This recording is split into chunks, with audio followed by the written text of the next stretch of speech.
अगर तुम्हें लगता है कि तुम्हारी ज़िंदगी सबसे ख़राब है, बहुत दुख हैं, बहुत दर्द हैं और अब इनसे निकलना नामुमकिन है, तो तुम गलत हो।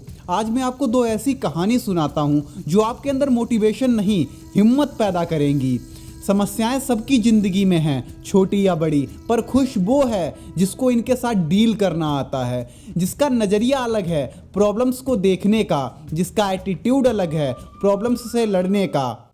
निक बुजिसिस कहते हैं कि ज़िंदगी अक्सर इंसान के साथ खेलती है, पर कभी कभी ज़िंदगी खिलवाड़ भी करती है, और ऐसा ही हुआ था निक बुजिसिस के साथ। 4 दिसंबर 1982 को मेलबर्न ऑस्ट्रेलिया में एक बच्चे का जन्म हुआ जो एक ऐसी बीमारी के साथ पैदा हुआ जिसके कारण उसके दोनों हाथ और दोनों पैर नहीं थे, और जिसे पहली बार उसकी माँ ने देखा तो उसे गोद में लेने से ही इनकार कर दिया।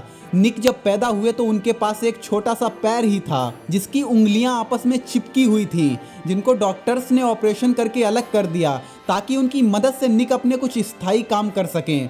और कहते हैं ना कि जीवन मिला है तो जीना तो पड़ेगा। समय के साथ उनके परिवार ने भी उनको समझा और उन्हें एक अच्छा जीवन देने की शुरुआत की, पर जीवन में जब मुश्किलें आती हैं तो वो ऐसे नहीं थमती, वो आखिरी हद तक हमारा इम्तिहान लेती हैं। और ऐसा ही हुआ निक बुजिसिस के साथ। 15 साल की उम्र में खुद से हार कर और समाज के भेदभाव से परेशान होकर इन्होंने एक पानी से भरे टब में कूदकर अपनी जान देने की कोशिश की, पर समय रहते इन्हें बचा लिया गया। फिर इनकी माँ ने इन्हें उन लोगों की जिंदगी की कहानियों से वाकिफ करवाया जो इनसे भी ज्यादा मुश्किल दौर से निकले हैं और आज अपनी जिंदगी को एंजॉय कर रहे हैं।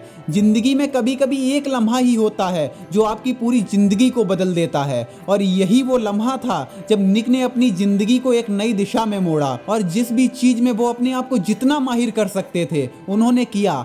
आज वो अपने एक छोटे से पैर के बदौलत एक आम इंसान से भी अच्छी टाइपिंग कर पाते हैं।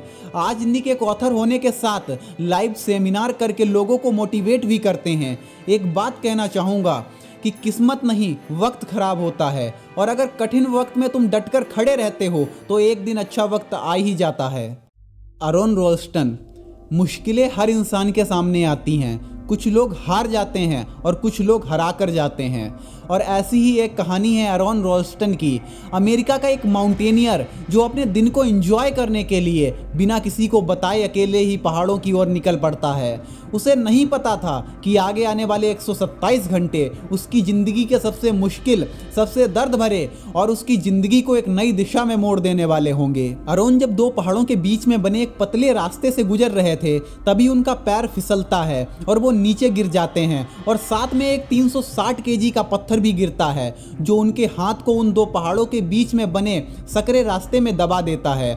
अब ये बंदा जहाँ पर फंसा था वहाँ से ना ही इस बंदे की आवाज़ बाहर जा सकती थी और ना ही कोई ऊपर से आरोन को देख सकता था, और ना ही ट्रैकिंग पर निकलने से पहले आरोन ने किसी को इन्फॉर्म किया था, तो बाहर से किसी भी तरह की मदद का मिलना नामुमकिन था। अब आरोन ने कई घंटों तक अपने हाथ को उस पत्थर के बीच से निकालने की कोशिश की, पर हर तरह से नाकाम ही रहे। फिर धीरे धीरे घंटे दिन में बदल गए और पीने का पानी तक खत्म हो गया, जिस वजह से आरोन को अपना यूरिन पीना पड़ रहा था।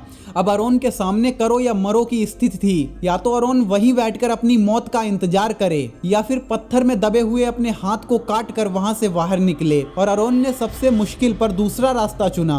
पहले तो आरोन ने अपने हाथ की हड्डी को तोड़ा और फिर अपने पास मौजूद एक छोटे से चाकू से पत्थर में फंसे हुए अपने हाथ की खाल और मांसपेशियों को काटकर अपने आप से अलग कर दिया। अब ये घटना जितनी आसानी से मैंने बता दी है उतनी आसान है नहीं। हमारे बॉडी पार्ट को अगर बिना एनेस्थीसिया दिए काटा जाए तो इतना भयंकर दर्द होगा जो किसी भी इंसान को कुछ देर के लिए पागल कर दे, और वहीं पर अपने आप अपना हाथ काटना और उस गहरी खाई से बाहर निकलकर 10 किलोमीटर तक चलना एक नामुमकिन सी दिखने वाली घटना है जिसे आरोन रोल्स्टन ने सच करके दिखाया है। तुम्हारा मन और तुम्हारी इच्छा शक्ति अगर मजबूत है तो तुम्हारा शरीर तुम्हारा साथ जरूर देगा।